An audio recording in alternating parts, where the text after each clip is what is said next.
Steven, I love my Austin penis butter crackers. I prefer them over the Lances. See, I like the Lances better. But personally. But I know the Lances, the cracker is too crackery. That's why I like it. And I like the flakier cracker of the Austins. These, I feel like they're almost stale every time I taste them. And that's pissing me off. Yeah. That's because I bought them on Amazon because my store BJ stopped carrying them. Well, even prior to you buying them on Amazon, when I went to like Walmart to buy them, they were still the same way. Yeah. No. You said it like 5 times. You're like, these kind of taste stale. Well, that's because it's Walmart. They never have them though. Remember, I always try and get them, and every single freaking time they're out. Because everybody loves Austin crackers. Yeah. They're just a great snack. I should probably take this off. Yeah, take it off there. They got some good protein. I love protein. You love your protein. Lieutenant Dan, protein. Does he say that in the movie? I got your ice cream. He goes, Lieutenant Dan, ice cream.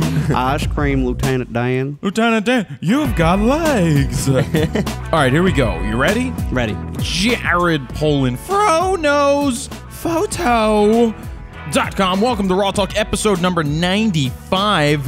Home Sweet Home. That's my rendition of that band with Neil, the lead singer Neil, and that guy who plays drums. Oh, that drummer Tommy guy. Lee. You know how they go, Home Sweet Home? I don't know that song. Well, yeah, it's one of the biggest songs from Motley's crew. Yeah. Anyway, we're back here at the Lofty McLofterson after being in Seattle last week. Yes. For our very first mobile Raw Talk. I mean, we've done Raw Talks places, like New York when we interviewed Joey L, and New York when I did Gary V, and other stuff like that. But that's getting interviews. But an actual mobile Raw Talk in front of a live studio audience was a hell of a lot of fun. What'd you expect going into that? I was pretty nervous going into it. I didn't really expect, I didn't know how many people we were going to have, because at first they were saying like 35, 40 people, and we're like, okay. But then as it's, about to start, there's like 10 people waiting. And then eventually, within like 5 minutes, suddenly like 20 people came through the door. The stream of people walking in to get their seats. As they're getting to the seats, I'm telling you, I'm like, I don't think we're going to have enough seats. And Aaron had to actually get more to fill up the rest of the audience. Yeah, the funny thing is I pulled down the people could apply to come in, and I pulled it down at like 28 or something, or 30. And we could have fit more for sure. Could have fit more, but I didn't want to overdo it because Aaron told me 50 or 60 would be the max. And also, I let everybody that registered to bring a guest if they wanted. Nice. They had I think they all +1. did. Yeah, most people did. They brought a +1. That's you could tell there was a couple girlfriends there that didn't really know who we were. Well, there were the or listened before the young people and the used to be young people. Oh yeah, I loved it. I looked at you a couple times because I thought you were having more fun than you've ever had on it. Well, it's fun, like you said during the actual Raw Talk. It's fun to interact and to see your jokes especially go well with the audience. Yeah, because in here it's just me and Sutter, and we're just like, ha, ha, ha. You guys are like, you're like, shut up. But when you have 40 people cheering and stuff, it's pretty cool. Or when it just falls Surreal. flat, and I'm like, everybody's singing the theme to Reading Rainbow, Crickets, and nobody's singing the theme. I yelled at them. But your reactions were great. I think they were gold. That was fun. So really appreciate everybody that came out to the very, very first one. We're looking to do them. Hopefully not the last. Well, hopefully not the last. I just need to figure out how to make it all work. Yep. And get to different cities and different towns, because that's what I'm definitely looking to do, or we're definitely looking to do. So that was a lot of fun. Just we talked about CreativeLIVE on the last thing, but that was done on Friday. I still had another day left. I think CreativeLIVE went well. I was very happy with the child shoot, which you weren't there for. You really need to see some of it streaming actually when I got home. It was really good. The streaming looks really solid. I mean, it's a little choppy and blocky at times, but it's understandable. I mean, it's live streaming. I still think our quality's better overall. Well, yeah, but we also have time to edit and do everything else. Sure. So which my whole thing with CreativeLIVE is it's live. And everything that we do is it. Well, my whole thing with live is I used to do things live, or you would have 100, 400, maybe 500 people show up max for a live, but then everybody that missed it, when you put it up later, is going to get 10, 20,000 views. So the live element isn't worth it. Right? You have to wait and wait. Like doing this thing live. So we would have a couple hundred people tuning in at noon to watch it and be like, okay, that'd be cool. Maybe we'll put up an angle one day and just have people watch from one angle, just like a fly on the wall type thing, and they could hear it. But it doesn't seem like the effort to put out to broadcast to only 500 people is worth it when you're going to get to thousands of people after the fact. Oh yeah, I personally think it's a little better to rather have a live studio audience versus going live streaming. Yeah. Especially these days where it's on demand viewing. Everything's on demand. You Right. DVR it or whatever. That's a you great watch idea. it when you want to watch it. It's Yeah. never really, it's not that time where you got to get home at 9 o'clock to watch your favorite show. You'll just watch it again. No, it's like, later. oh, Raw Talk's going to be on? Yeah. Yeah. You don't have to watch it right all right, away. I'll watch it later. Or they'll put it up later, which everybody knows that Mondays is this and Tuesdays is this. So that stuff is pretty cool. The experience was great. I think there's some questions coming up about that, so I'm going to save all the discussions about CreativeLIVE that people had questions for in the Flying Solo section. Sutter, what'd you do all the last couple weeks? Because you weren't here 2 weeks ago. No, this is my first week back. Nothing. Actually, I went to Niagara Falls 2 weeks ago. Which side? U.S. side. I don't have my passport.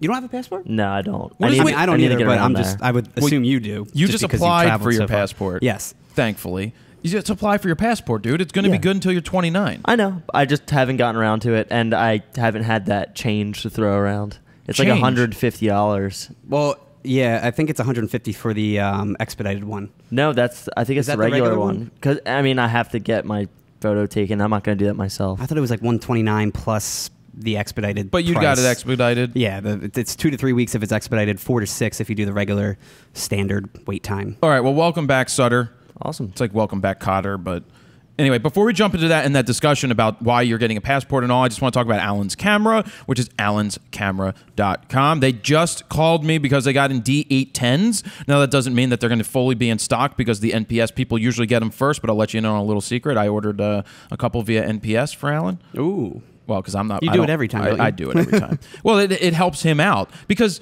What Nikon is doing these days is they're selling more direct, and they're basically screwing the little guy. Do they limit him to how much he can get? They don't limit him, but what they did different, and I don't think I'm breaking any rules here. I'm just being straightforward with you.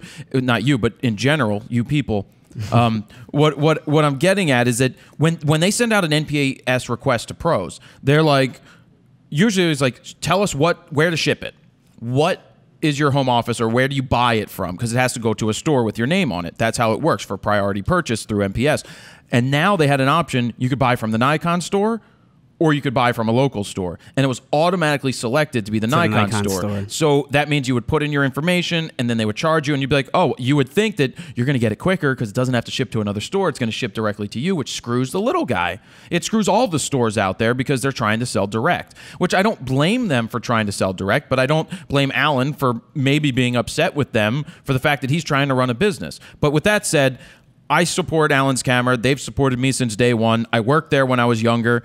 We're going back 7 years or so when I worked there, and it's a mom and pop store. All I ask is that if you're in the United States, you check out allenscamera.com, or you go there in person, check out the used section, which is a great way to buy gear, but also to have somebody to talk to that has a clue that's a mom and pop store. There's 4 or 5 employees total. You're going to know somebody. They're going to know you when you walk in. Just tell them you're looking for the fro price, and whatever that means, it means. But check out allenscamera.com. Help support the local guy if you can. Or just a smaller company. Yeah, for sure. They helped me, and without them helping me at the beginning, it would have been harder to get access to get all that gear, all those gear reviews, and do all those sniff tests. That's out of the way. Cool. allenscamera.com, D810s. I got to go there and do a sniff test of that thing. Yes, you do. Photokina. I've booked the hotel, but I haven't booked the flights yet. Okay. Because I need to figure out what the hell we're going to do. Are we just going to Germany, or are we going to stop in London first? I would consider doing a boot camp. But again, boot camp tickets would probably be right around $500-600, which is dollars, which means in pounds it's a lot less, which means they actually cost them less money because I'll accept the dollars part of it. If you guys are interested in that, please let me know. But I'm going to need somebody to help me in Photokina in Germany to try to do a mobile RAWtalk. We would really need somebody to coordinate the location, get the emails from, have people email you directly, which I would set up so that you can coordinate with them, where to go, what time to go, how to make it work. I just need somebody to help. So if you are able to help in London or in Germany, just email me, please, personally, Jared@fronosphoto.com, but be sure to use London, Germany, exclamation point, exclamation point, exclamation London point. help, Germany help, any of that stuff. Just because it's going to help me to have somebody on the ground. Oh, there, definitely. boots on the ground to pick the right places to go if we do. And even if it's just you have a giant basement or house or something, I mean, I'm sure that'll work too. It doesn't. It's Germany. Jews don't go into random houses. All right. I'm just kidding. I take that It doesn't back. have to be a venue No, it necessarily. doesn't have to be a but venue. It just needs to be a preferably, location. yes. If it's a camera store that has a teaching place, That'd be great. Awesome. Just any place that could fit anywhere from 50 to 100 people. Yes. I don't know how many would show up in Germany, but I kind of think that 50 to 100 people could show up there. Yeah, because I think so. 150 showed up in London. So, all right. That was a boot camp you did there, or that was just a I did a photo boot walk? camp and a photo walk, but it seems that I rather do a live Raw talk than the photo walk because it's just me talking anyway. Yeah. So I think that this works out much better. So why don't we jump into photo news? We'll come back to survey winners and all that stuff, gear of the week, wheel of fro, and flying solo. On to Steven's photo news with photo news. Wait, we should have like Todd, because Todd did all those He did the cheesy parody cheesy songs stuff for for Frono's movies. It'd be like, it's Photo news, photo news, photo news. A Flickr user named Jeff Jackson showcases what Flickr would have looked like if it existed 25 years ago. I'm sorry, Miss Jackson. He tweaked his 1989 Macintosh SE30 and browsed the web to see what websites today would look like and how they would function. So he says it took a full 5 minutes just to load one Flickr page. It's interesting to see, the black and white, like 8-bit screenshot that he put up. So yeah, definitely check that out. That's pretty cool. It was cool. It was really interesting. You're like, you can't even tell the pictures. No, you just can see a bunch barely of see 'em. dots. Yeah, it's just a bunch of really terrible pixelated dots. Exactly. So for all the photo news stories, please go to fronosphoto.com/rawtalk-95. You're going to find all the photo news stories up there by Tuesday, along with the video going up on Tuesday. And the audio goes up on Monday. Monday, the audio goes up, and all the links are always there. So go check them out. This week, as in the week of recording this, marks the 45th anniversary of the Apollo 11 mission. So NASA unveiled a whole set of pre-Apollo 11 photos showcasing the shuttle actually being built, along with images of the blueprints and all of that jazz. Some featured the rocket. Wasn't a shuttle. Rocket, shuttle, Not whatever a you shuttle. want to call it. Not a shuttle. Rocket. Shuttle's different. Okay. So some are featured in color, some are featured in black and white. Just really interesting to see and to check out for yourself. And you can, as always, download the actual full res image of this and do whatever you want with it. Because you own it. Because you do technically own it. Well, somebody paid for those flights. Did, yeah. We didn't pay for those flights.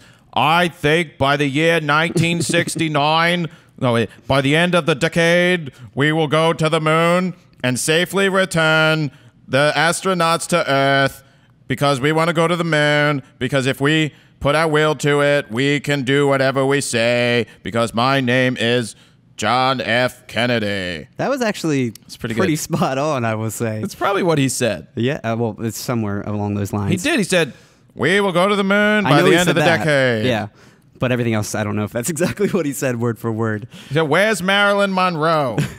So Rode announced an upgrade to their mobile microphone. It's called the Roads, where we're going. We don't need no roads.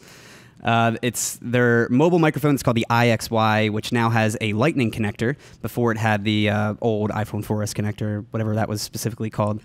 It's an XY mic, like the name hints at, which attaches and records straight to your iPhone. It features 2 half-inch condenser capsules in the XY configuration. Half-inch condenser capsules. It offers a high-quality stereo recording at sample rates up to 24-bit 96K. Is that good?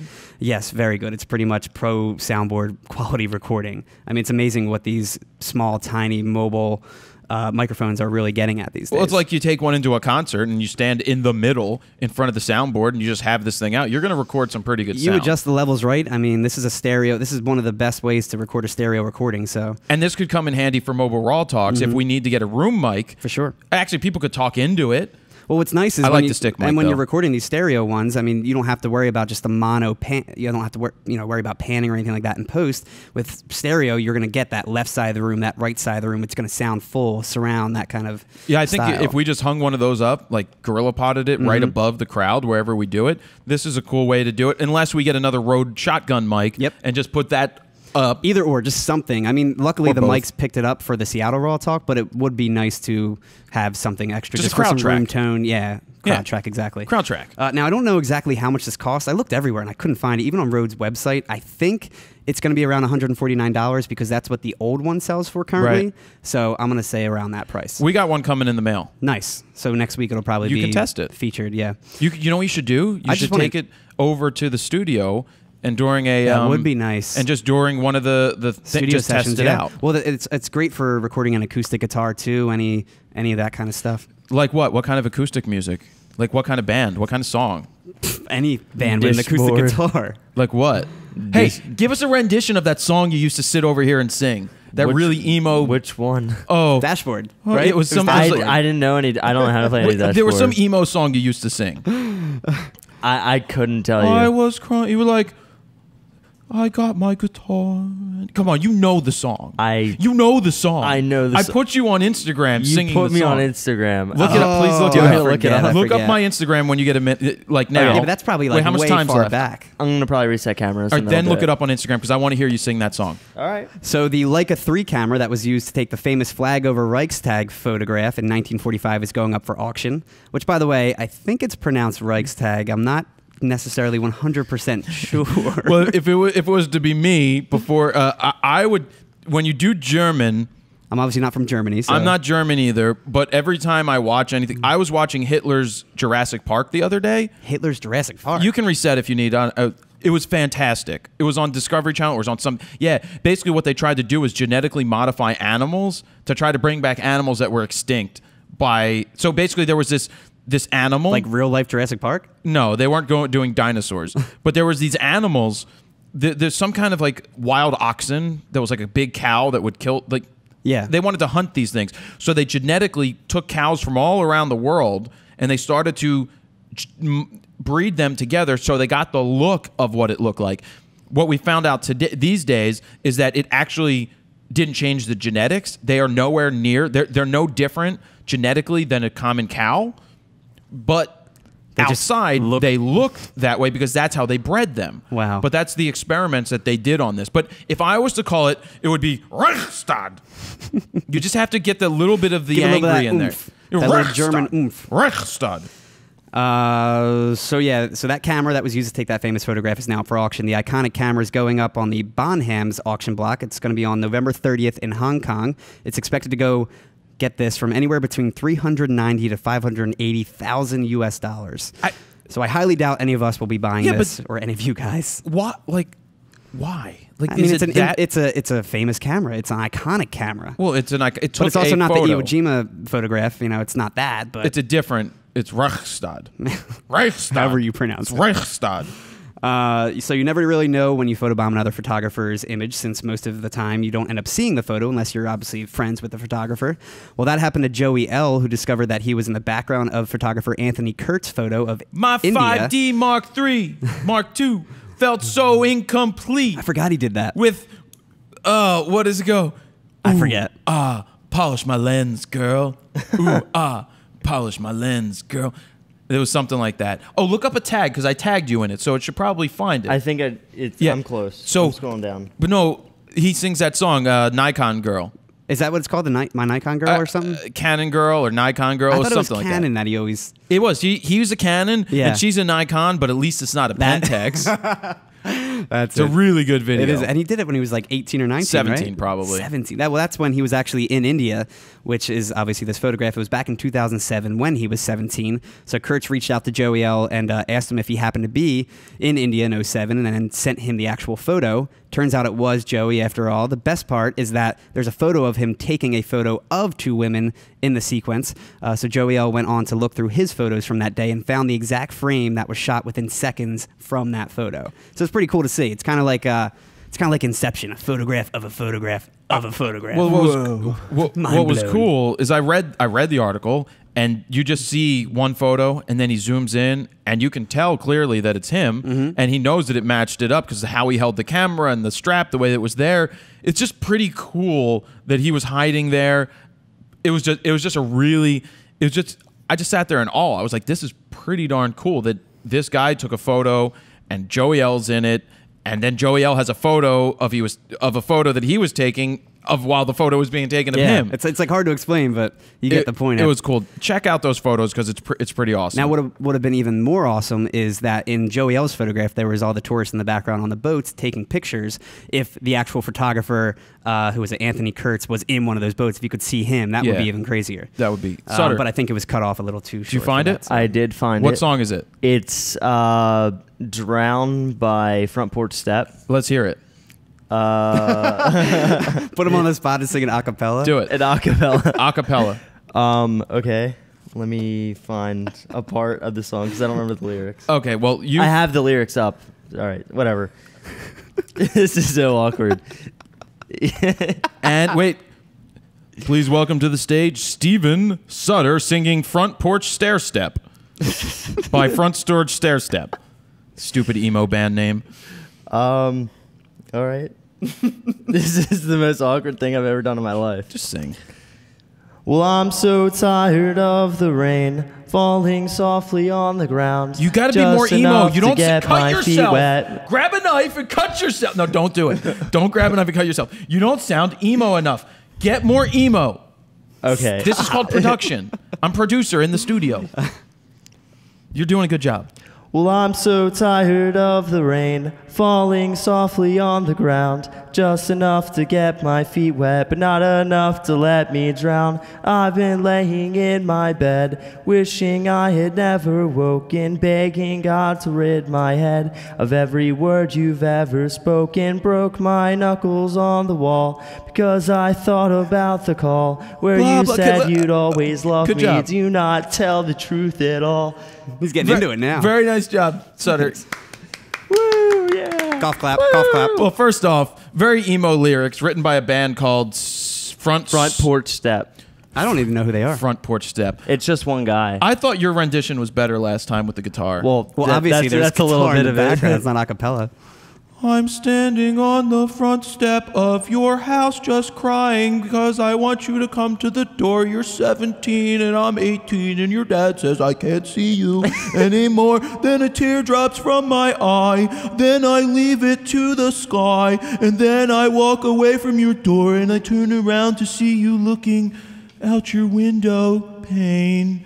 Pain comes back to me, and I see the window pane. That's why I rhymed it with the word pain, because I used it because I feel my heart is breaking from the heartache that I feel from the time that I'll never have you. Will I ever see you again? But no, maybe not, because your dad's about to punch me. Is that a real song? No, I just made up emo lyrics. I'm gonna It say sounded that. like Kermit the Frog. Why are there so many Well, that sounds obviously way more than Kermit. songs about rainbows and what's on the All right, I think it's time to move on. other side? Moving forward. That was a good emo song, wasn't it? Did you feel like couldn't you see the couldn't you see the music video in your eyes, in your mind? Wait, is it another party music video where the guy doesn't get the girl? Well, he doesn't get the girl there's a because million of those. the dad's blocking the door. The girl's looking through the window. She's got a hand up there. As she breathes against it, you can see her through the window pane. Do you see the fog on the window? You do see the fog on the Okay. window. All right, and we're then you've getting got there. the window pane translates into his pain in his heart because the dad won't let him see his daughter. I envision a stop motion video where he's like at a big party and he's just in the foreground with like a spotlight on him, And looking all everyone dismal, else is and everyone's moving. moving around like yeah, crazy. I can and see that too. Kind of All like right. a cliche. All right, guys. I hope you enjoyed that sidestep. Where was I? Singer Colby Calais released a new anti-Photoshop music video for her latest song "Try." I wish I could remember a Kobe Calais song because I would try to sing it. Isn't that the bubbly one? Is that bubbly? But how's it go? Oh, I forget how it goes, but so she We could encourages. ask our resident singer to sing it. No, let's move forward. She encourages women to take their makeup off and let their hair down in the actual video. The video features the singer basically going in reverse from having makeup on and appearing perfect to slowly revealing her pores and imperfections by removing the makeup as the video goes on. She also posted a new lyric video which takes the message even further, but features pictures of various celebrity friends of hers with little to no makeup and no post-processing done. Also includes fans as well. She also made sure to be all natural in her album cover with a Photoshop-free image of herself.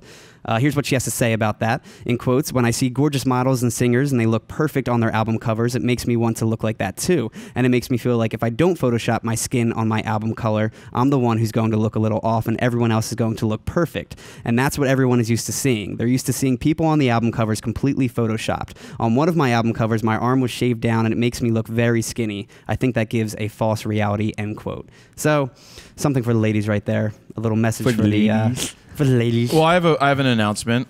Yes. I'm not wearing any makeup right now. So Or this is what I underwear. look like. They didn't put like anything on in CreativeLIVE. Oh, they too. did. They yelled at me. barely They did. yelled at me the second day.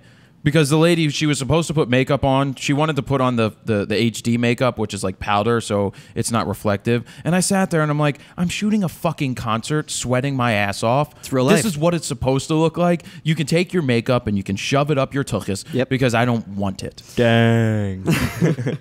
A grieving father named Nathan Steffel took to the internet asking artists to Photoshop the last few images he had of his daughter Sophia, who passed away last week after only being around for a mere 6 weeks. Since she spent her entire life in the hospital, he has no images of her without tubes in her, so he wanted people to Photoshop them out for him. His request was simply, can someone remove the tubes from this photo? So the Reddit community jumped on this and released a handful of touched up images, even hand-drawn sketches, removing the tubes, taking out the hospital machines and so forth.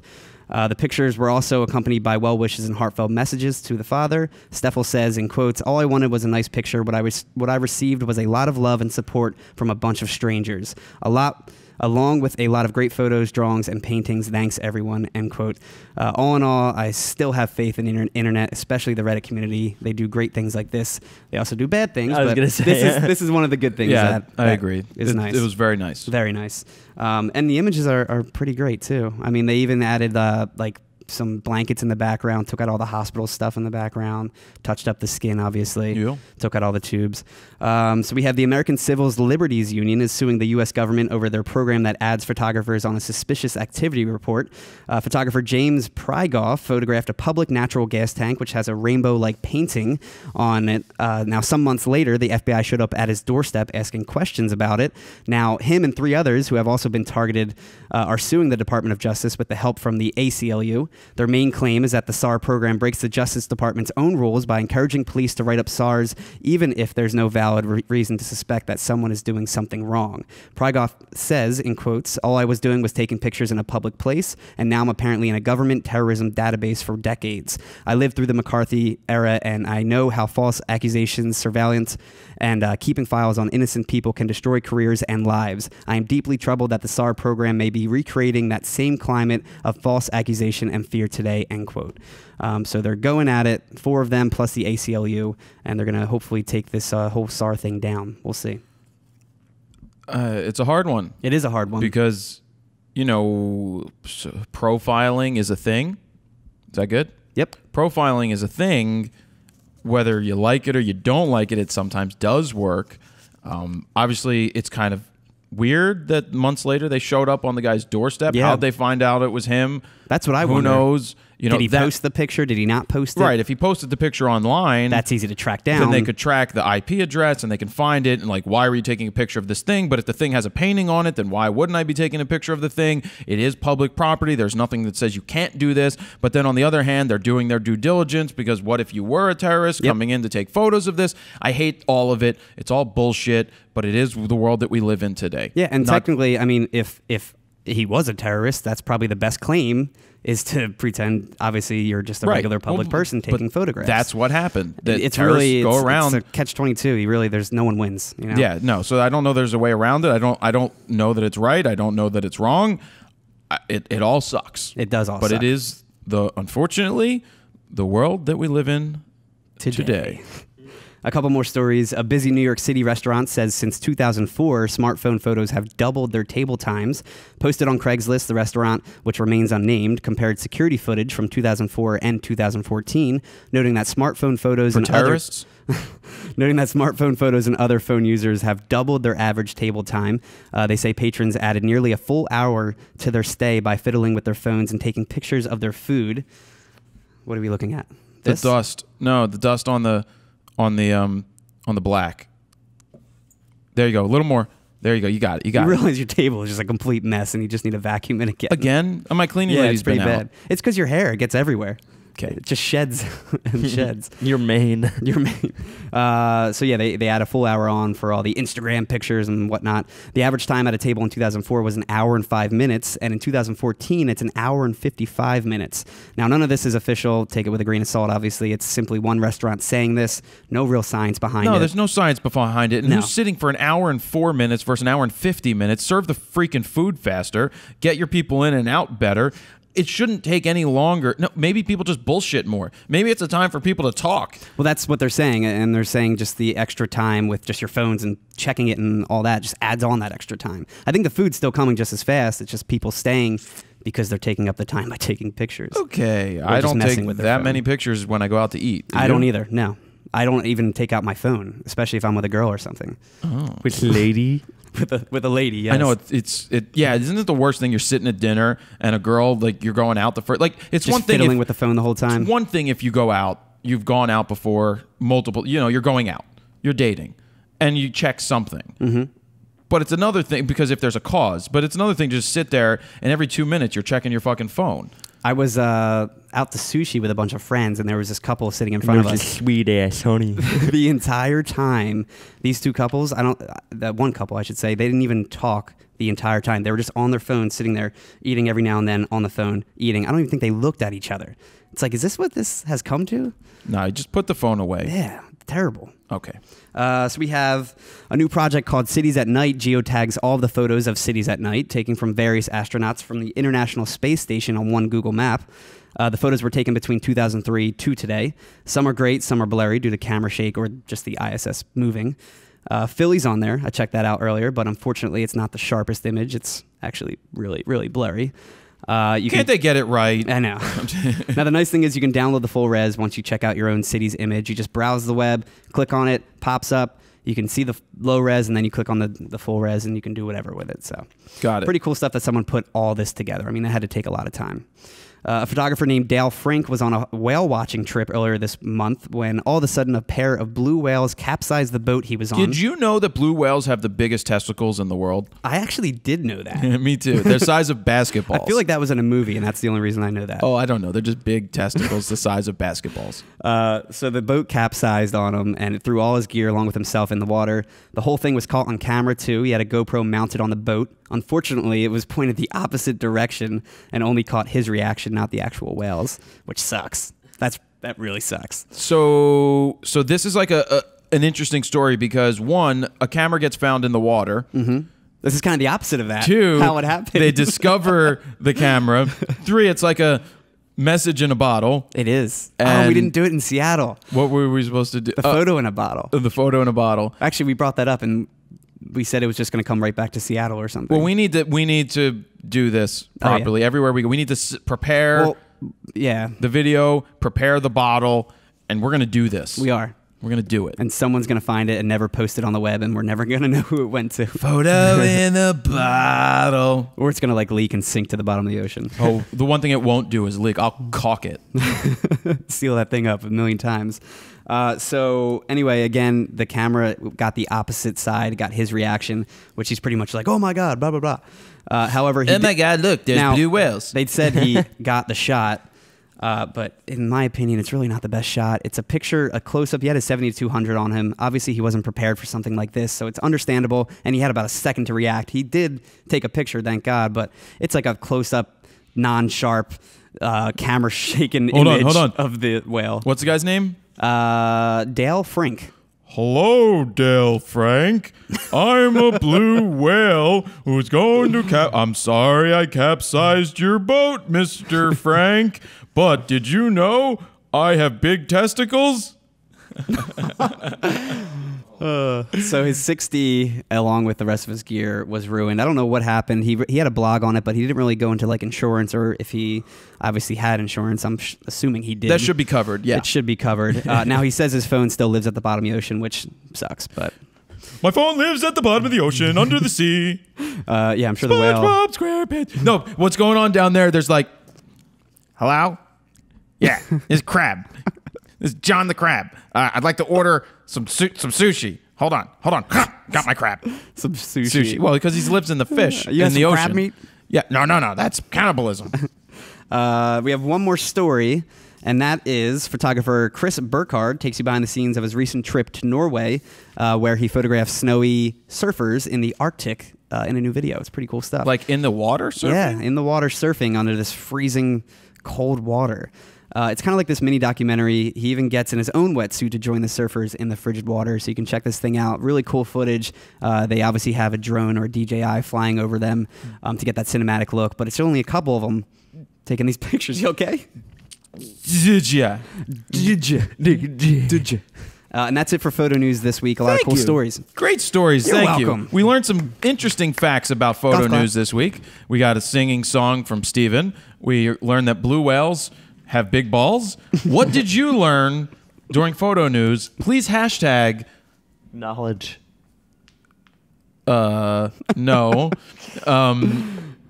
Just at Fro Knows Photo and just tell us what you learned during photo news.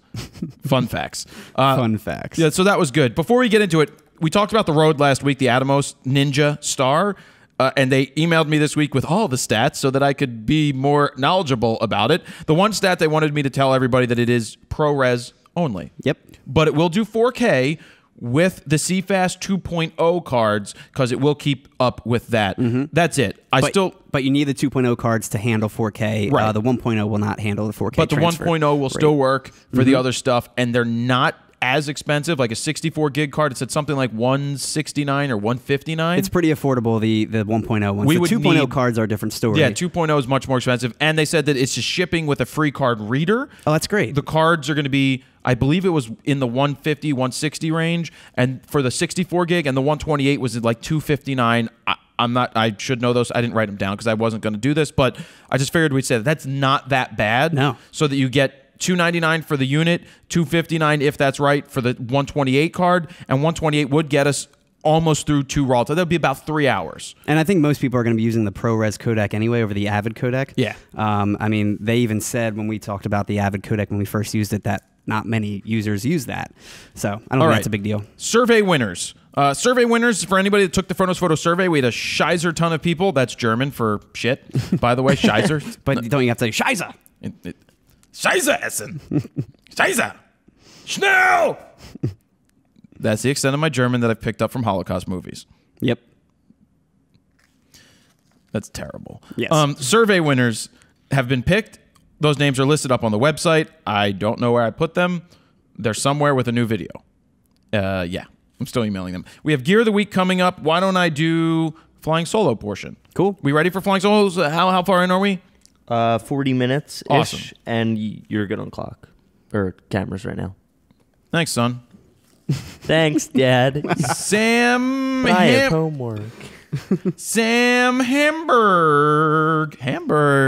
That's German. There you go. We can ask them how to pronounce Reichstag. Hamburg. Reichstag.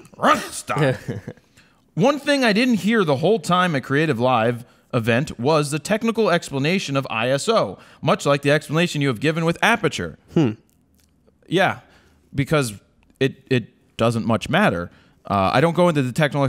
My goal with CreativeLIVE was not to go into the very basics and fundamentals of everything, being that my Fronos Photo Beginner Guide focuses on that, and it was a little step up, kind of a little bit more advanced, just watching me on the shoots, understanding what the mentality. See, this is the difference between my CreativeLIVE and I think most other people's CreativeLIVE while we're talking about it. A lot of people, and I said this during it, day 2, the last day you weren't there, we did a lot of questions. A lot of people get very technical, and you get the Mark Wallaces who teach very well, but there's a lot of technical terms that get used and thrown around and reciprocity. Tough for beginners. And all of this stuff. So that's why they buy the things and then they rewind it and they save it for later so that they can learn more. In my case, I don't have to get over technical. I've kind of made things more simple. At least the way that I've learned is I get my settings right and I focus in on shooting. That was the one thing I was worried about with doing CreativeLIVE was this is just how I do it. I get my settings and I shoot and I tweak from there.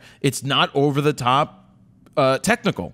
but it should make sense. I was very happy with how the images turned out. But I didn't get into I didn't need to get into a technical thing like this because there's really no reason to get over technical about ISO. Is he just asking what ISO does? Basically. Okay. But we've explained that a million times. I just wanted to point that out, that it's simple. You don't have to ISO. The higher it is, the more sensitive to light. Yeah. The lower it is, It's your the less sensor sensitive to sensitivity, light. pretty much. If that's what he was asking. But I just wanted to point that out, that wasn't what the course was all about. Yeah, yeah. No, it's good to go over that and clear things up. Michael Rayburn. And my voice held up pretty well, by the way. It did, especially for Raw Talk, because you were probably talking all day until 5 o'clock, from like 6 a.m. to 5, and then you were still pretty good. At the way end, you started to kind of come down, but that's really it. It was I stayed up. I took some methamphetamine. I did not. You were actually up for 3 days straight. 3 days straight. I was on a bender. Michael Rayburn, have you ever considered allowing a fro reader to follow you around for a bit as you have other personalities? I know a quote-unquote normal day may consist of you sitting in front of a computer all day, but maybe during an event or on a trip might be an interesting story. I've had people ask, and a lot of the time is spent here in the studio or my loft just doing business. Are they saying do a photo story on you, or do like just a shadowing? Probably probably a photo story, like capturing where I'm going, what I'm doing. A day in the life of Jared Polin. But if I do that, it's usually Steven's going to shoot it. So I have a certain way that I want things done, and yes, everybody has a different way of doing it. Maybe at some point, but it's like most of the days aren't really spent doing terribly too much. Other than working a lot my of ass it's off. In the office behind your computer. You get a couple pictures of that, and you're like, okay, yeah, this is what you'd see. Next 4 hours. Let me change the song. Well, let me get a little closer to the screen, as I'm like 2 inches away. That was another thing at CreativeLIVE, that they put together the desk, and then so the computer was basically at the end of that big wide table. Yeah, they didn't want it on the table, right? They didn't want it on the table, and it was on top of an Apple box, which is just an Apple box, and it was sitting there. And so I walked into the room like, guys, it's not going to work. I said, I need to be less than a foot away from the screen. I personally think it looked better with it on the table. It did look better on the table. And they're like, well, you're going to have to slide over to the side. I'm like, okay, so I'll slide over to the side so the camera can get me. I said, or you could just put a wide angle camera right here in my face so that it's right here in my face so you can see me as I'm editing. Little GoPro right below you? Well, it wouldn't be the GoPro. They need to get stick cams. They need to use something like the camera that's already in the iMac would have been perfect. That wasn't an iMac I was using. It was an older screen. But the newer ones all have the built-in monitor. That would be great. Built-in FaceTime. Because I do love the screen flow as you know they're doing it. You can see the screen and everything. But it would be nice as you're talking to maybe get a picture-in-picture on the bottom of the screen, kind of like your videos already, just to see. They what couldn't you're do doing. picture-in-picture. Really? I'm like, of all the technology that you guys have, you can't do picture-in-picture here. They're like, They probably can. They just never did. Were you there? You weren't there for the banana incident? No, I was there for that. When they said to take the banana off, and then you came back with it. Well, no, I went out with a banana, and when I left it sitting there, they didn't want it. See, they want everything to be so stole clean. It off the table. They want it to be so corporate, and my goal was just to push their freaking buttons, because why not? I think you did too. I pushed their buttons, all right. but they had the banana came out, or I took the banana with me. I was eating it before I went live because that was my breakfast, and they're like, you can't take the banana out there. I'm like, okay. 3, 2, 1. I walk out with the banana in my hand, go live, and I sit it down there. And then when the camera switched to somebody else, Danielle came in and took it off the stage. She snagged it, man. She just snagged it. But unbeknownst to them, after we came back from the next break, that was good. That was. I really hid one good. in my pants, in my back, and then I got on stage and I used it as a laser pointer. You're pointing to the screen with a banana. I'm pointing to the screen with a banana. Look right here, kids. You're like, I don't need a laser pointer, so let me use a banana. Exactly. So then I threw it at him after, because I was just like, all right, I made my point. But you had it out there for a while. I did. It was funny. And then I threw it at him. Yeah. That was good. That was good. I love pushing buttons. I wish the viewers, though, whoever was watching live, could see that they ran and snagged it off the table, or knew what was going on behind the sines. Yeah. Because I didn't bring it up too much. Yeah. Because I knew I had to keep going. I think that's fine. Nicholas Schmalholtz. Is the mobile RAWtalk actually a serious idea which will be implemented soon, or is it slightly too much effort for a 2-hour radio show? I don't think it's too much effort at all. I think it's great to get into different locations. There's other things that we can do when we get to locations, i.e. boot camps, if we want to. But I love doing the mobile RAWtalk. It's just you and I really doing the setup. It is just you and I. And I still think our content looked better than the CreativeLIVE content because they're using now when they shot me with the DSLRs, I think it looked great. But then when they started using those Sony cameras that are more DV cameras, Well, and it looks like it was just auto exposure with everything.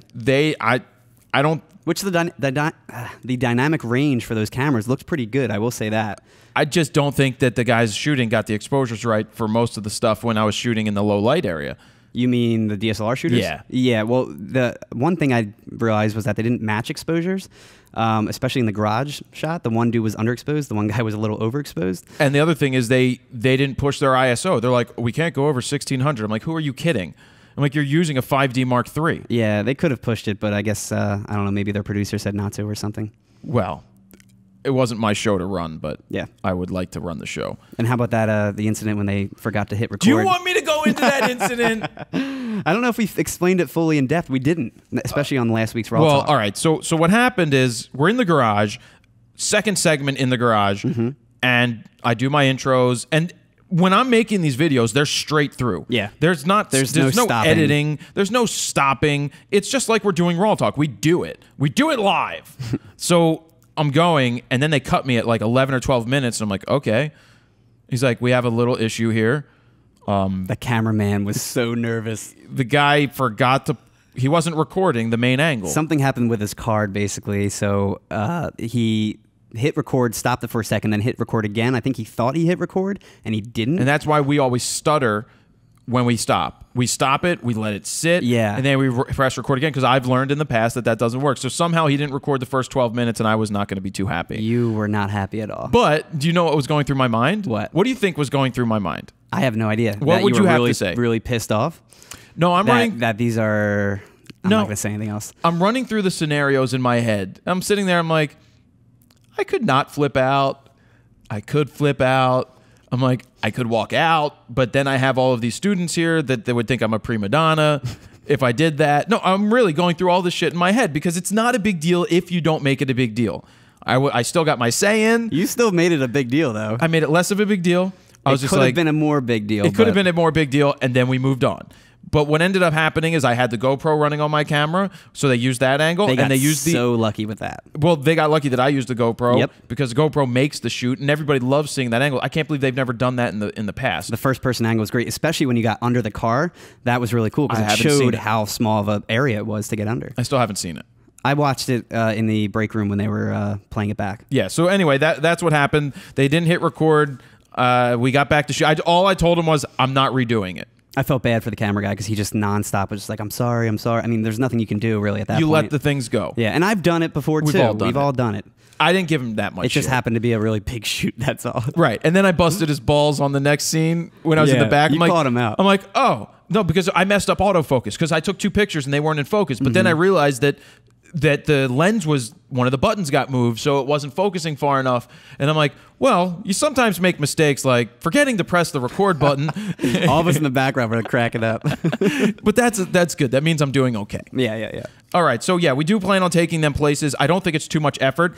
I think, not at all. I think what we need to get, I need to invest in a Pelican. Yes. That all of the recording stuff goes underneath the plane. And I have a Pelican. I can get the foam for it. We just need the foam. I can order the foam. Alan can order the foam. Yeah. I can order it any time. And let's make sure we can get everything from Raw Talk in it, and then we can put it underneath the plane. And it's really not much of a setup. I mean, we put almost all of the stuff in your think tank. Yeah. The airport one. Airport security. That's but it. What would be better is if, well, we didn't take lighting because the lighting was there. So I think traveling, the only thing we're going to end up taking are tripods and stuff. They're not bad because you can fit most of them in your tripod case that you have. Yeah, and I want to get a better case for that. So speaking of, I might as well go into Gear of the Week because I just Yeah. brought it up. Good segue.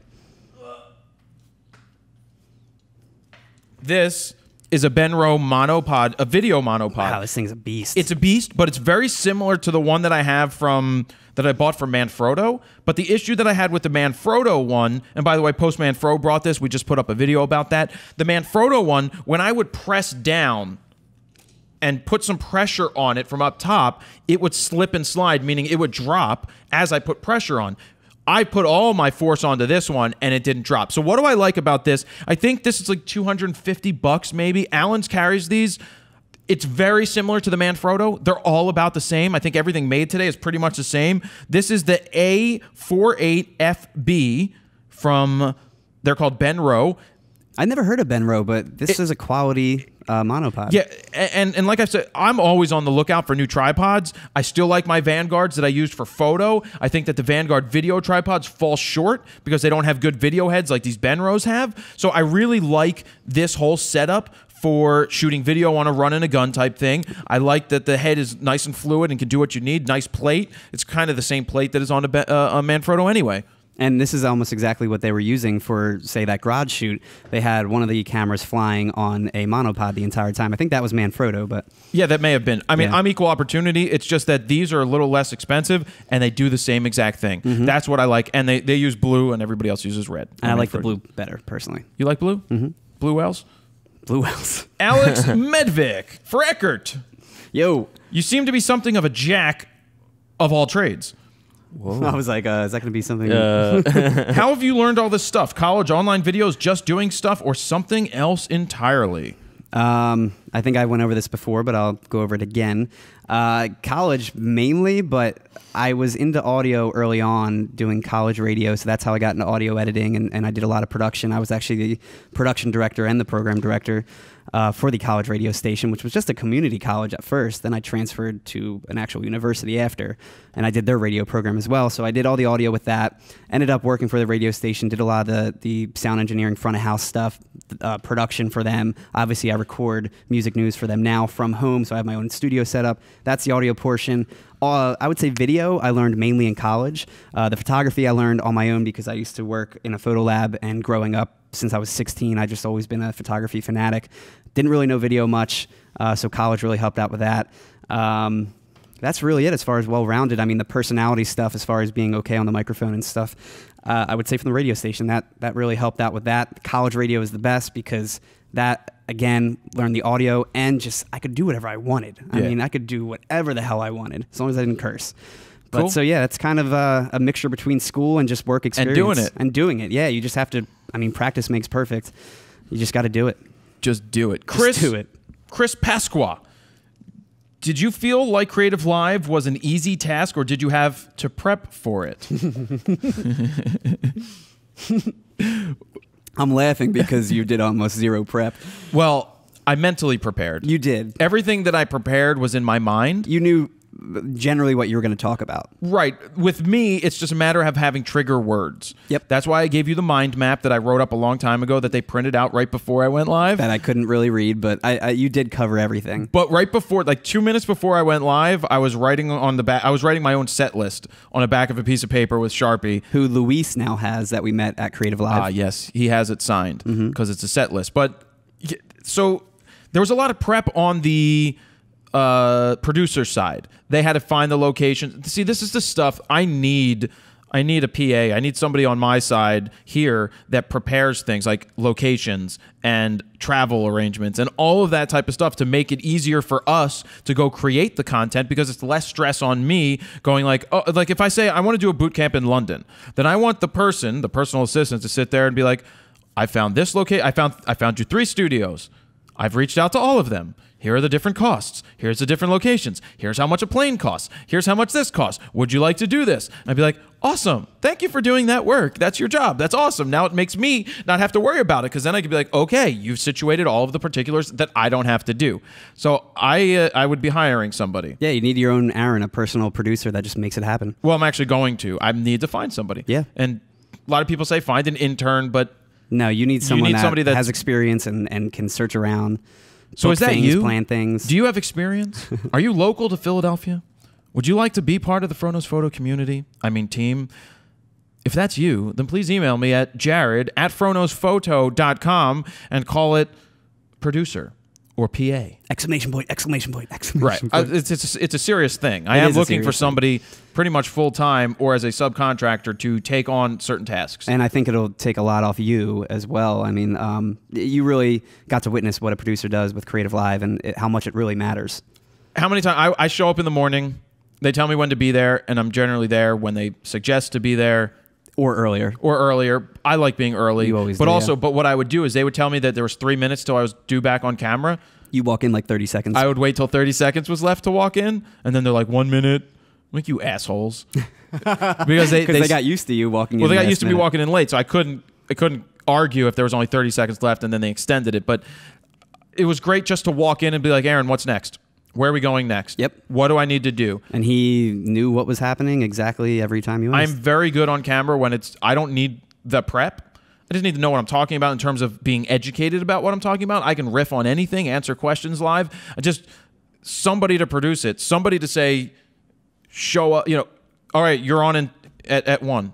How was the audience, by the way? Because I know I wasn't there the last day, but the first couple days they were really good. You were looking for people that really asked questions, and I think they did. I think the audience was great. They were all Fro readers. Yeah. I've also noticed that most CreativeLIVEs don't get as many people as we had. No, they said they struggle to get 8 to 10. And we had to turn people away because so many people wanted to come in and learn. Everybody that was there, they were all a part of it. Everybody asked a question. Everybody asked great questions. Their energy was there. And a lot of times you felt that I've already explained everything so well. That was the tough part. Took questions away because I'm very thorough in my explanations. Because you would open it up to the floor and be like, anyone have any questions? Like, just like that last minute. And we're all like, no, because you kind of just explained everything in super detail and we don't have anything. All right, let me blow through these. All right. Because we need to get on task. Yes, I agree. Mark Payne, what was your biggest personal challenge from CreativeLIVE? E.g., finding the time to pull the material together, the live shoot, or almost losing your voice? Now, the voice wasn't a problem. My biggest challenge was making sure I had enough to talk about, or one of the challenges was making sure that the people had the right questions to ask, or were prepared to ask me the right questions to direct me in the right direction. Personal challenge-wise was just filling up 3 days of content. Actually, for us, it was more like 4 days because of the pre-shoot. That was my concern, was just that. And my other concern was selling stuff, whether it would sell or not. You hit it, 90 minutes every time, if not more. There was maybe a couple segments that were a little short, but it equaled out in the end. Absolutely.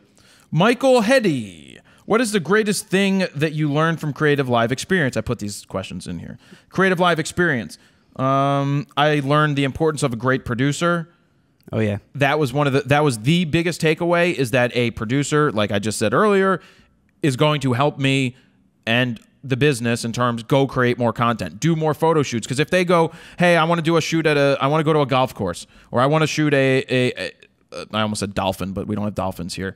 If I want to go to the aquarium, I want to go shoot something. Horses, that was what I was looking for, horses, like an equestrian thing, then they would start the process of making it happen. And then I can come in and close. I can be the hammer. I can be the person that gets them on the phone and be like, yeah, this is what I'd like to do. Here's my assistant, or here's who need to give the information to, and let's make it happen. That's the thing. The other thing is also taking more control of certain things like marketing. I think they fell short on certain aspects of that. And I think that, well, you actually gave them a lot of tips before you left. I did. I gave them a lot of things that I thought should have been done differently for me. Yeah. Because I brought a large following. They bring a following. I know it's large, but I think combined it equaled a very, very large following, because from what they said, the numbers that they were seeing were higher than they normally get. And by higher, I mean much higher amount of people watching live than they normally see. And the chat room, the chat room had double as much as they usually have. If not triple, because they were saying, I think you had around 600. They usually have typically around 200. Or 150 or something like that in a chat room. So you guys showed up. Everybody showed up to watch what was going to happen. My whole thing is just taking more control of certain things, but it's their business. They're going to run things a certain way, but that doesn't mean I have to agree with it, and don't take the other stance, like pricing wise. But we won't get into details on that. All right. Andrew Wilson, is there anything that the CreativeLIVE crew went about filming? All right. Andrew Wilson, is there anything that the CreativeLIVE crew went about filming the production that you think you will carry over to your own content? Was there anything that you noticed that we will do here, or did it just reinforce the fact that we do it very, very well? Not really. I mean, obviously I got a lot of tips on streaming live if we ever wanted to go live, but it takes a big team and a lot of expensive equipment. That's next question. Oh, okay.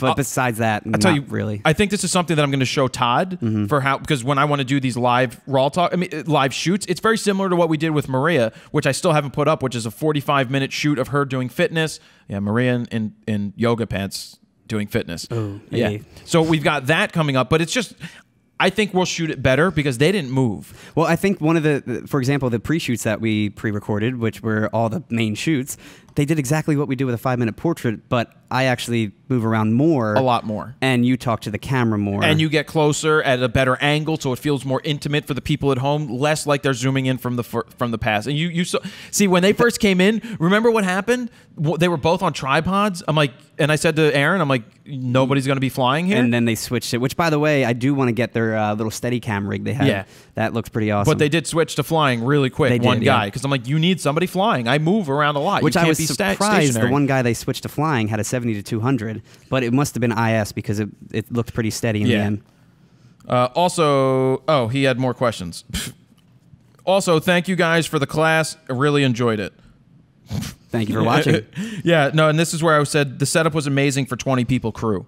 Like, not the first two, the pre-shoot days, there was only two guys and an audio guy. Yeah. So 2 camera guys, an audio guy, a producer, and then there was the production person who was in charge of things. Taking all the show notes and Show notes. So there weren't that many there, but when we got to the live show at the concert, that was serious. They rolled in a $80,000 rig, a couple of those $80,000 boxes, which had all the audio equipment, all of the video switching boards. They had 20 or so people running that ship. So that was pretty amazing. I honestly think we could still pull it off with a much smaller crew, but just not live. Yeah, I mean, the cam ops for that room were static most of the time, so you can probably actually get rid of most of them, especially if you're not moving. But most of the other people are pretty essential, I would say. And I still think my video guides look better. I agree on that, but there's also a lot more editing that goes into that. There is. And Todd's incredible at that. Yep. Okay. Isaiah Clark. When is the Digital Rev Fronos Photo collaboration happening? You and Kai are a perfect duo. I've talked to Kai about it. I do want to see that happen. I may end up in Hong Kong. Didn't he invite us to Hong Kong He already? did, but he's like, I'm going to look for a sponsor to bring you out. Cool. So maybe we'll come up with that. Or maybe if I just asked him if he's going to Photokina, maybe we can do some kind of meetup there. I'm sure he'll with be Kai. there, right? Didn't he want to do like the professional photographer, like low-end camera thing that he does? I'm sure he wants to do that with everybody. Oh, yeah. Everyone else did that. Yep. Joe Cusack, do you ever get the fear of failure when taking on massive projects like CreativeLIVE, even though you're an established photographer?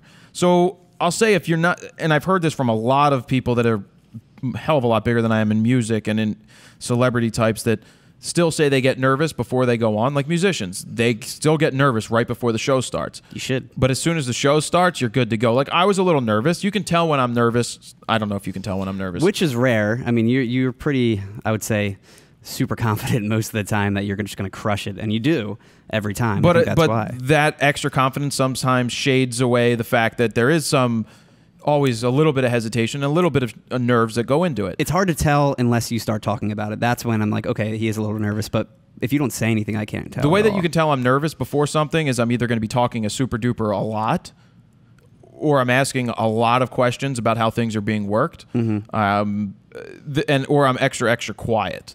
But extra quiet is just me being in my zone before I start. Yeah. And that's why it's just like... Yeah, actually, before you started each time, for a good 10 minutes, you kind of just were by yourself and did your own thing. I zone out because I got to get into the mindset that I have to perform, and when that camera rolls, it's time to perform. And that's what anybody's going to do for a big show. And that's why bands don't let you in the room right before they go on usually. They're like, we need to prep, we need to get ready, we need to be quiet, or not be quiet, but some of them, they just want to get ready to go. Yep. So I was a little bit nervous for the concert thing because I didn't know how it was going to work. And that was the first live thing we did, which was the biggest thing we did. Right. It was live. There were like 20,000 viewers, I think, is what they said. And I wasn't nervous about 20,000 viewers. No. It's just me. It's just getting started because I didn't know what direction I was going to go. You want to make sure you hit everything. But once we started and got you mic'd up, then it was like, bam, I was good. It Oh, was yeah, good that's for the other rest of thing the day. is I didn't know I was going to be, I guess, on air. And then randomly you kept asking me questions, and then they finally eventually mic'd me up, and I kind of just stood by and made sure you hit everything. No, that was great. Chimed in. Carmine D. Donato, do you feel that social media is cheapening photography? Absolutely not. I don't think it's cheapening it. I think the amount of photos that are being taken, the lack of quality cheapens photography, but again, the cream will rise to the top with the quality work. I think social media has helped photographers become known, i.e. me. If I didn't have social media, I probably wouldn't be sitting here talking about this stuff today. I could see his point of view, though. Because there's plenty of photographers I know that have an entire Facebook page and everything, and they promote themselves as a professional photographer, which I feel like their work is subpar. Well, but that's the thing. it's not the social media aspect that's cheaping it. Well, I guess part of it is that they're able to build a following if their work sucks. But That's what I mean. The work Yeah. should still speak for itself, and any consumer should be able to look at somebody. Well, should be able to see the difference between quality and not quality. Exactly. Miguel Ferreira. Could you send some love to the Portuguese listeners? Thanks from a RAWtalk addict. Miguel Ferreira. Miguel Ferreira. Cool name. Portuguese, right? They speak Spanish there. I'm going to say this in Spanish for you. You are? I don't know any Spanish other than roll the Miguel Ferreira. Do you roll the Miguel? Miguel. Hey, Miguel, this is coming to you for you in Portuguese. Portuguese, Miguel Ferreira. RAWtalk addict. David Lowry. How do you deal with a client who is unsatisfied with your work, but they are just wrong and ignorant? Let me go first off into the use of this term ignorant. I am tired of people using the term wrong. A lot of people use it wrong. Ignorant is uneducated. That just means you're uneducated, because I've looked it up just to make sure. So if you're going to say somebody is ignorant, that means they're uneducated. I'm not sure that ignorant works in this term. Is he ignorant for using the term ignorant in that way? He's uneducated. Well, on that term. The other side definition of ignorant is the lack of knowledge of a specific thing. So they might be educated in one thing, but in photography they just might lack the knowledge of. So they're ignorant in photography. Means they are not aware of what it's talking about. Yes. But in terms of what he's saying, I've dealt with clients that haven't been happy. Not often. The easiest way to diffuse a situation, yes, they may be wrong. The client is not always right. I don't buy into that. I've never bought into that. I've even learned this working at Alan's. I think Alan may have told me that one day. They are very, very protective, and they are very supportive of their clients, of people that come in. But the client is not always right. Usually they're wrong half the time. Right, but it's what you do about it. So if you're having a problem with a client and they're just not happy with something, the simplest thing you can say is, what could I do to make you happy? Cause clap your hands, you happy. But no, that's what you can do, is you can simply ask, what could I do to make you happy? Then you can say, they'll be like, well, I'd like this. You'd be like, okay, done. And that just gets rid of a problem client. Well, I'd like to hear that song by Pharrell, Happy. I don't know the song. What about the one? Weird Al, I think, just did a parody of it. Yeah. Man, I love Weird Al. Did you see he did Lord too? No. He did Imagine Dragons. He did Foo Fighters. So he's putting out a new album. He just put it out. What's the polka dance though? The polka dance. There's 8 or 9 different songs. It's a big medley. I'm gonna pull that up after this. Foster the People's in it. It's a mixture of every single genre. It's really Remind cool. me to bring that up after this. It's streaming now. It's called Mandatory Fun. I'm gonna put it on Spotify. Yeah, it's fun. Did he make fun of fun? No, he didn't, but he should have. Ben Ramshaw. Hi, Jared. How long did it take? This is a long one, so stick with me. Okay. How long did it take for you to truly understand where you were heading in photography, i.e., a concert photographer or a portrait photographer, etc.? I feel that I need to start aiming towards a certain area in my photography. Obviously, like what you stated in your CreativeLIVE talk, you are trying to develop on your direction when you are doing photo shoots. I know in time you will develop a lot of different techniques, styles, but what is your thoughts on this? Should I be aiming towards a specific genre or keep it open to everything? It's a good question. So it's a long question to get through, but basically, you should have a focus on something, but not be closed off to everything. There's certain jobs that come along that you take because it's close to what you do, or you just want to take the job. I had my direction, and I think you need to focus in on what your direction is and stay true to that. But you shouldn't be closed off to other things that may come along, because you may find out that those may be the new direction you want to go. That's that. Did I answer that? Yeah. Did that make sense, Sutter? Yeah. I don't know if it did, but all right. Peter Holman, do you have any suggestions to help overcoming the feeling of self-consciousness when shooting in public? Yeah. Stop being so self-fucking conscious. Just get out there and shoot the photos. Here's the thing. It's not easy for someone who's self-conscious to just do that. I'm self-conscious. You are, but not really. I'm shy around the ladies. Yeah, not that. No, you're not. I realized that when we were in Seattle and you You hit on a couple of ladies. But that was overcompensating for being shy. Well, you did much better in Seattle than you do in Philly. I really did. Well, that's because we weren't at bars. We were at bars restaurants half the time. It was restaurant. It was like restaurant. Well, then there was the girl that I bar. pissed off. Oh, dude, but she was crazy. She was drunk and obscene and just ridiculous. And I will get to a point where I will say something. But you didn't even really say anything. I didn't try to say anything offensive, and what I said was not offensive. I don't even remember what I said. The girl took it the wrong way, and that's the way she does take things. We found out about that. Didn't she say something like she lived in Georgia, and you're like, oh, you live in Georgia? No, it was Texas. Or Texas. Oh, she's like, are you prejudging me? Because where I said, I asked where you live. Yeah, and you just said, oh, you live in Texas, and she's like, stop prejudging me, and you're like, I didn't. Like, okay, way to project your fears on me, woman. She was just waiting to snap, man. She was, but thankfully she walked away. Yeah, thankfully. And then the bartender's like, you didn't do anything wrong. No. So here's the thing. When you go out on the street, you got to remember that most of these people you don't know, and most of these people don't know you, and who gives a shit what they think? Go do your thing. Get the photo that you need and just get it out of your mind that other people are watching and judging what you're doing. Screw them. You're never going to see them. You're never going to talk to them. So who cares about the random people walking by? Block them out. Focus in on what you need to do, and that's it. That's the only way you're going to be able to get over your fear is by doing that. Do it the honey way. Yeah, and he does it. Reese Bryan, I have just bought a D7100. Do you think the D7200 rumors are true? And do you think that it will be a significant upgrade from the D7100? Here's my answer to you, Reese Bryan. Who cares? You just bought a D7100. Does it matter? Does it matter what is going to come out later? There will be a D7200, and I guarantee you there will be a D7300 also. No way. If anything, this would come out in September, probably around Photokina time, if it does come out. I just put up a post, reposted my post from a year ago, which was a review of the D7100, saying that for under $2,000, now it's only $1,100, that is one of the best starter cameras. It's not the lowest end, it's not the highest end. It leaves you room if you have $2,000 budget to put some money into lenses and have a fantastic kit to start. What were you going to say? Well, like I was saying to Steven earlier, is billboards haven't changed, magazine covers haven't changed. Everything that a photo would go to has been the same. So it's a billboard's been shot on film, a billboard's been shot on phones, billboards have been shot on any camera. So you shouldn't necessarily worry about the body of your camera as long as you have the lenses that you need to do it. It's not the camera, it's the photographer. It's not the camera. And again, who cares if the rumors are true or not? You just bought a new camera. Don't worry about it. Focus in on shooting. You just stop worrying yourself with things that this is. You know me, I worry about certain things that I don't have control over. This doesn't matter. Move past it and go through. Well, it's just people are obsessed with gear. They are obsessed with gear. Oh, I'm almost done. Unless I skipped the whole page, which I didn't. Got a couple more questions here. Word. Sutter, how far in? Just so I know. We are at 1 hour and 12 minutes. Matthew Cameron, when starting out, is it okay for you to include family members in your portfolio when showing potential clients your work? Do your clients know your family?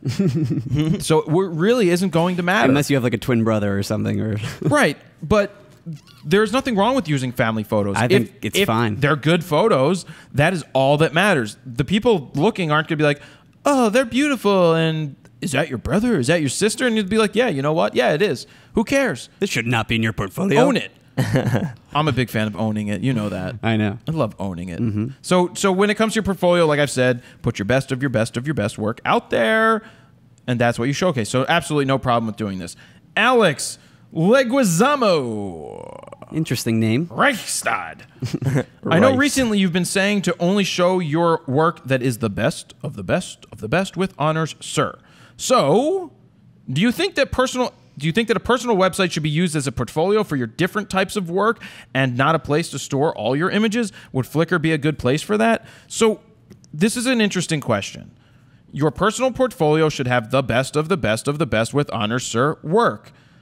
I don't even know that you should have your stuff publicly stored if it's not your best work, because people are going to find it. Only publish your best work. If you want to have storage, then leave it unpublic. Make it hidden from everybody else. I don't think you should just put up a solid stream of a ton of images just to put it up, because if it's not the best stuff and people do come across it when they search you out and search your name, it could show poorly on you. We all take bad pictures. We all take images that aren't the best of the best, but just don't show them. Just don't show them. Show the best of the best. I mean, there was the photo shoot that I did. You weren't there for the Maxwell shoot. I was so happy with that shoot, and people were commenting. They're like, "Can you believe that Jared got so calm around the kids?" It's like, are you seriously? Are you that thick to think that I'm going to act that I'm not going to act differently around a 14-month-old? If you saw, my demeanor was very calm, because if I'm projecting a totally off the wall thing, I could scare the kid. People, they feel emotions. They do. And so I'm going to be quiet and calm. I wanted the kid to basically ignore me.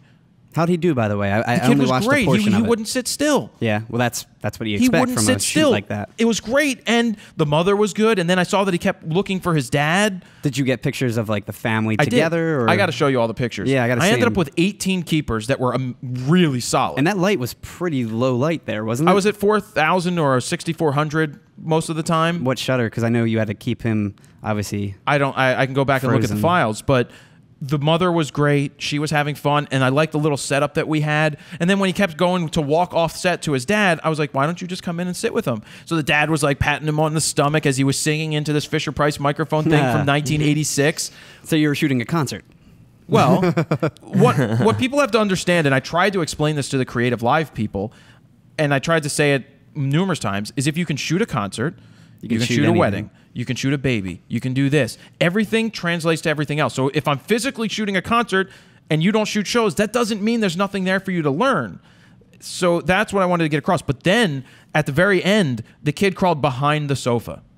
That's the part I saw, is when you got that shot and you showed it on the screen and you're like, look at that. That's the part I saw. Right. I had the 70-200 on, which was the wrong lens. He was looking right at you, too. But that was the wrong lens. Did you see that? What No, happened? I didn't so see what I'm happened. sitting there at the end of the sofa, and I'm like, oh, this is, and I said it out loud because I'm trying to commentate as I'm doing it to everybody at home, and I point here because that's where my microphone was, and I was just like, this is low light.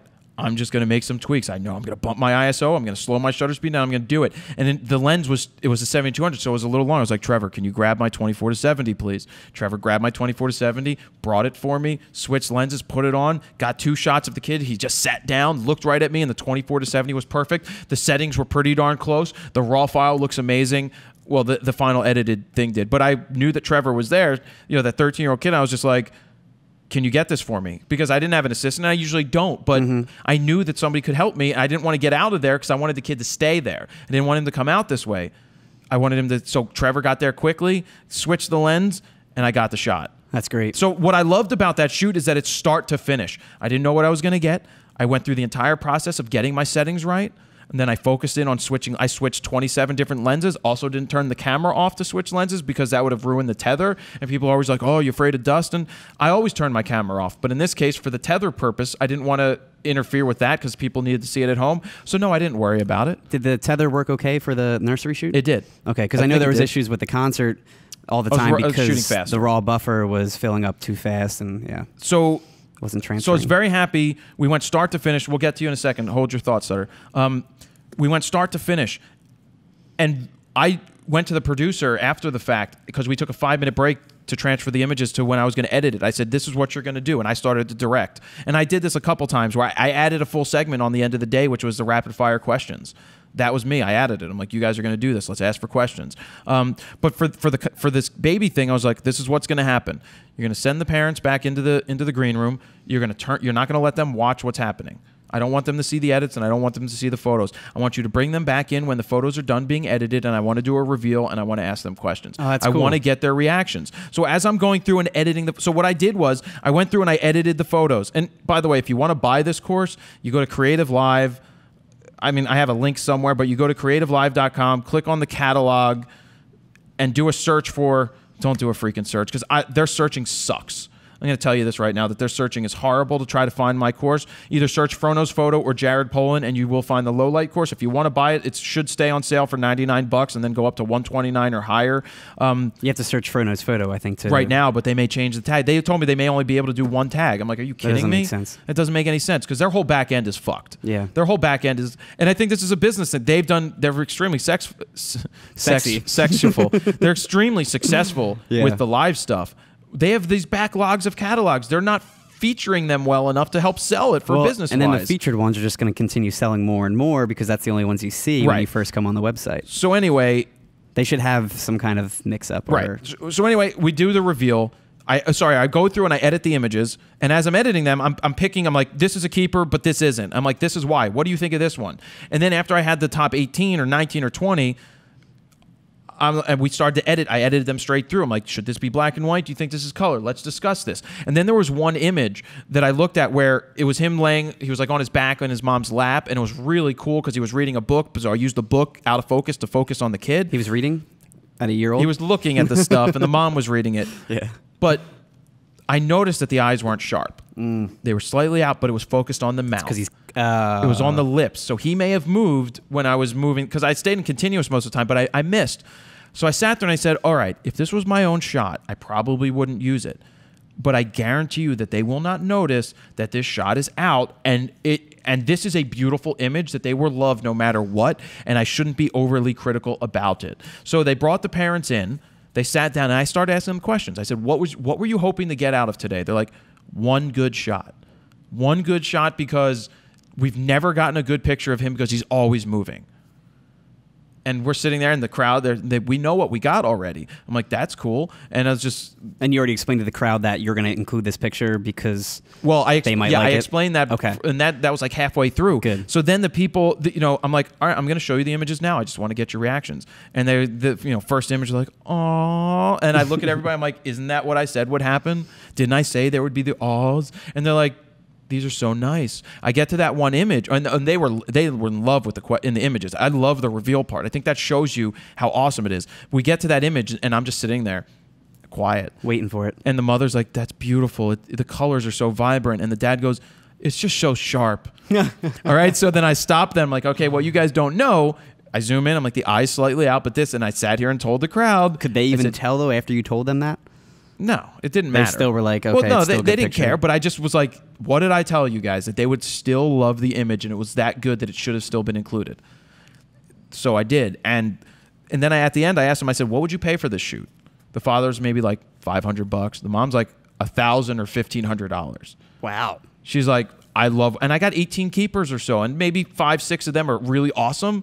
And I just sat there and I'm like, you could hang triptychs on the wall. I said, here's what I would do after the fact. I'm kind of just reiterating what I said, and if you want to watch it, you can pick it up. But I was just like, at the end of this shoot, whatever they purchased, like if they paid me $1,500, I would have made up what they would get out of that, what they would get. The father said that he would want the files because he was a graphic guy and he does stuff on the computer. I'm like, I would build that in. Totally. If that's what he wants and that's what he would like, then I'm going to build that in. There's no reason why I shouldn't. I don't need to sit on these pictures. Let them love and enjoy them, and they're going to pay for it. Yep. I'll build that into the cost. But I can guarantee you this, that after the shoot is over, I'm going to make them a couple of coffee table books to send to them that maybe cost me $50 to $100 total.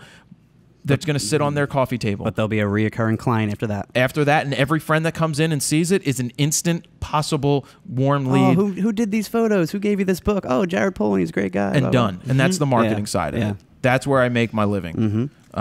Sutter, go ahead. Well, back to the original question before the rant, not to like be weird about it, but he, I don't know, I forget, asked if they should put their other photos on Flickr and then the best on the site or on their website. I kind of agree. Like, say you did a great shoot, you said you got your 18 keepers, you put your best one on your site, and then maybe a link to the other 17 on your Flickr. So you're not putting bad photos on your Flickr. You're just putting I still multiple ones. No, right, but that's true. If I'm doing this photo shoot of this kid, I'm probably going to put those 17 up in their own portfolio on the site. Because I don't think 17 is overkill. I think maybe 10 for the same thing, to show the wide angle, to show the medium, to show the tight, to show the story, the photo story. Maybe just 10 shots, and then the others maybe don't have to go live, or you just put them up in a separate place. But yeah, you're right. Still put up your best stuff, but I wouldn't just put up one. I would have it tell its own little photo story. Well, if you're specifically trying to tell a photo story, but if you're just doing a portfolio and showcasing that 1 or 2 images, I think, like he said, it's a good idea. But 17's a lot. 10, yeah. Yeah. You pare it down to whatever works. Or maybe it's only 3 if it's part of a larger portfolio of photographing kids. Because here's the thing that a lot of people do is you'll see 7 or 8 pictures of the same person in a portfolio. You can't do that. Maybe 3, a wide, a tight, a medium, something that shows Showcase it. what you can do. And then move over. Or put it in a triptych. and make that just one slide. I love when people a lot do of them, that. especially the wedding photographers, Don't you they'll love do that that all the time. It's I like do a cool that. little photo story Yeah. all in one image. Well, and I mean, there's Lightroom plugins that do that automatically for you. Are there? Yeah, they're cool. Yeah, I actually have it. I think I downloaded it. I Got forget it. what it's called. So that was a little side discussion, but worthy of talking about. Mm-hmm. Michael McGee, I learned so much from you and all the free thank you. And all the free thank you content you put out. But was wondering, who do you learn from? Who are some of the biggest photography influences, or where do you turn for help, info, advice when you have difficulty with something? It's a good question. It's a good question. There's not a lot of people in the photo world that I turn to. There's the professionals. Like, I'll bounce stuff off of. I don't really bounce stuff off of most people. I was going to say, I don't know honestly. who you bounce stuff off of. Like, I'll call Zach Arias every once in a while, and I'll call Peter Hurley. I was going to say, I know you like Peter Hurley's, just his tips. Right, but I don't. They all have their style, and I'm a big fan of making my own decision. I don't like. But you still like their feedback. I and like see what they have to feedback, say. and I like bouncing ideas, but I'm not specifically calling them to say, "Do you think I should do this?" Because I would lead it with, what are your thoughts on something like this, or where do you stand? And then I formulate my own opinion. What I study and what I read a lot of tech sites. I like to be on the forefront of the tech world, reading stories on like TechMeme or TechCrunch.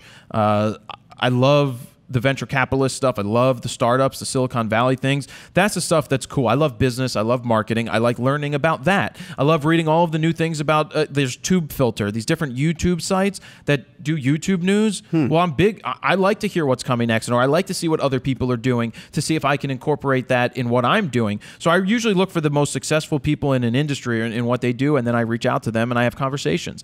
But they're all, when I ask a question, it's a very pointed, direct, short question, one sentence, not even a paragraph, where I just sit there and I go, this is what I'm thinking, here's what I blah blah blah, here's it, and then if they answer it, they answer it. And that's what I do, because a lot of people are very busy, so they like to get, like, there were a bunch of questions today that came in that were 4 or 5 paragraphs, and the 4th paragraph still hasn't gotten to, well, my question is this. It was all the early stuff. And I'm not going to sit there and read that. Grab my attention right away, and maybe I'll read something that's longer. Quick and to the point. But get to the point quicker, to the point, no faking. I think Cooking MCs like a pound of bacon. Hurry, when I'm quick and nimble, when I hear a cymbal and a hi-hat, it's time to go solo. Dance. that Vanilla sounds just like the ice, song. Ice, baby. Dun, dun, dun, dun, dun, dun. You added one too many dings. Oh, I forgot. Ding, da-da-ding, da-da. Ding, ding. Yeah. Instead of ding, da-da-ding, da-da-ding, ding. To get away from the whole sample issue. That's the last question. I will say Adam Lerner too, I think is a big influence on you, because you guys chat a lot via Skype. You're always on the phone with him talking. Yeah, we talk on Skype all the just time. about photography or business or whatever it may be. He asks me questions. You I kinda ask him bounce stuff. off each other. Yeah. Yeah, always. You always have those close people to bounce. I can't really bounce stuff off my dad, really, because if he doesn't have an understanding of what field it is, Tough, yeah. then it's tough for somebody that's not in it. That's why I don't ask for a lot of opinions, because a lot of people aren't in the situations to ask them the same things. So that is that's all the flying solo questions we had. We didn't do wheel throw yet. Oh, shizer. Do you know who you're gonna pick? Yeah, I'll go pick somebody. Can we get the wheel up on the table? Yes, sir. We almost skipped over it. Well, I forgot. So we wheel throw, and then I think we're done, right? Yeah. Wrap it up. Thank you guys for hanging on. There were just so many questions. Was there any that stood out to you? Oh man, I don't know. I'm the worst with names. Even if there was, I can't remember. I gotta pick somebody. We'll go with Michael. Sorry, Michelle. Did I say Michael? Did I say Michael? It's definitely in the wrong spot. Did I say Michael for the last question, or Michelle? It's Michelle McGee. She was the one who asked, because it's Michelle. Because it's not Michael, which is Michael. It's Michelle McGee. So she asked that last question. She learned a lot from me. So we're going to spin the wheel of fro for Michelle McGee. But first, before we do that, last week, if you were watching, it was mobile, and it landed on the question mark. Yes, and it really did land on the question mark. It really did land on the question mark. So we've got Fro Prize, Black Rapid. Thank you to Black Rapid, by the way, for bringing out some straps that I gave away to people when they were live, because Black Rapid is out of Seattle, so they brought me some extra things to give away to people when we were there. We got another Fro Prize. We got a Think Tank photo for whatever think tank decides they want to send. Rode microphone. Maybe they'll send you the Smart Lav or something else. That's pretty cool. Fro Prize. Adorama Picks. We got the Adorama Picks Rapid Fire Critique that goes. You can get metal prints there. You can get photo books. Borrow lenses, which is what Trevor picked last week for $250 in free Borrow lenses credit. Squarespace. Go to squarespace.com/fro to get a 14-day free trial if you decide you want to sign up. Use code FRO. And we also have a really cool mobile video coming up for Squarespace that we filmed because they actually have an app that they haven't done a good job of promoting, but it's called Portfolio, and it's by Squarespace. And if you have a Squarespace account, it will aggregate the images to your phone, so you don't have to worry about being connected to the internet. So if Sutter here is in the middle of some kind of freaking desert, or he's at some kind of national park and doesn't have internet connection, and a bear wants to see his photos, he can show the bear the photos. Lexar, which we landed on a couple weeks ago, question mark, Rode, Think Tank, Adorama Picks, Borrow lenses. Are we ready to spin it? What are we going to spin? Ready. Wheel of Fro! Oh shit, I did it again. I spilled water. Round and round it goes. Where it stops, nobody knows. The Wheel of Fro is going. Oh, are you stabilizing the back of it so it doesn't spin the wrong way? Here we go, and it lands on Squarespace. Oh my God! Woo! Michelle McGee, congratulations on winning a free year of, I believe it's the business Squarespace, valued at almost $200. That's great they're doing the business one. Well, yeah, because it just gives you more options. I personally sign up for the basic one. It's $8 a month, and like I've said a million times, you can't go wrong. So definitely go to squarespace.com/fro if you haven't checked it out. Spilled so much water. I spilled water. Or at least it's not apple juice anymore, because that would be sticky. Yeah. But if you don't have a website and you're looking for an easy solution that you can set up in a matter of a half an hour to an hour, what? Nothing? If you have an easy solution, or you need a solution for a website, check out Squarespace. They're going to give you a 14-day free trial. It doesn't cost you any money to do it. You don't even have to enter information. Like, I cannot stand when somebody offers me a free trial and they want your credit card. Yep. Because then you have to remember to cancel it, or you're going to get charged. That's bullshit. So I like that Squarespace does this. And they've even done it where I think they've extended the free trial. If somebody asks, they're like, hey, I'm still building it. I haven't had a chance. Could you extend it? They'll be like, yeah, we'll extend it a week. That's great. Because That's they awesome. have good customer freaking service. So if you want to try it, use the code. Go to squarespace.com/fro. That helps me out. And if you want to sign up using the code FRO, you'll get 10% off your first order, which means you save money. Yep. So I'll leave it at that. So How's your Squarespace, Steve? when he comes full I get time. that question every single week. Well, you did. I didn't pick it. Yeah, I saw that someone put it up there. So I almost forgot to do Wheel of Fro. Thank you guys. That's why you're here. We try. To help me to do that. That was good. It was a long talk, but I think these questions were really good this week. I think the wrap-up was good. Photo news was really good. Go to fronosphoto.com/RAWtalk-95 for all the photo news stories and everything else that we talked about. Sutter, thank you for your help. No problem. Eckert, anything else you want to add? No, that is it. Just the fact that these questions are just getting better and better and more detailed and specific. That's what I like to see. Yes, you'll notice that there were over 150. There was 154 questions, and I picked 20. And there are still those questions that we talked about before, and I don't want to bore the people that watch all the time because that wouldn't be fair for you guys. And I know that the new people, my recommendation to you is to find all the Flying Solo episodes and go back and listen to them, which you can do. Just subscribe on iTunes, so you can get all of the podcasts that we've done, and that way you can go back and hear all of those questions, because I don't want to repeat them unless they're really, really important. And especially the basic questions like, I'm looking to go FX. Can you tell me the difference between FX and DX? That stuff's not going to happen. But pointed questions here, very good. Nice details, quick and to the point, awesome. To the point, no faking. And that is going to be the end of Raw Talk. Good? Very good. All right, so that's Raw Talk episode number 95 for this week. We're back home, sweet home. And there you have it, Jared, Polin, Fronosphoto.com. See ya.